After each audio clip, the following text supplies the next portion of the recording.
Alhamdulillah biz Arafa kunga yetib keldik. Alloh subhanahu va taolo huzurida eng buyuk kun bu Arafa kun. Bu kunda tutadigan nafl ro'zalarimiz 2 yillik gunohlarimizga kaforat bo'ladi inshaalloh. Bu kun Alloh subhanahu va taolo bandalarni jahannamdan eng ko'p ozod qiladigan kun. Shayton haqirlanadigan, dod soladigan kun Arafa kun bo'lar ekan. Bu kun duo kuni. Har birimiz duoda mahkam bo'lib, jiddu jahd qiladigan kun Arafa kunidir.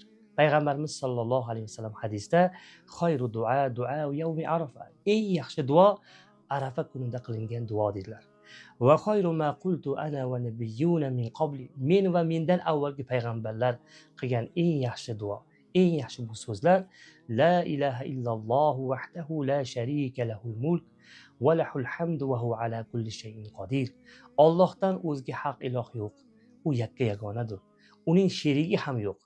Butun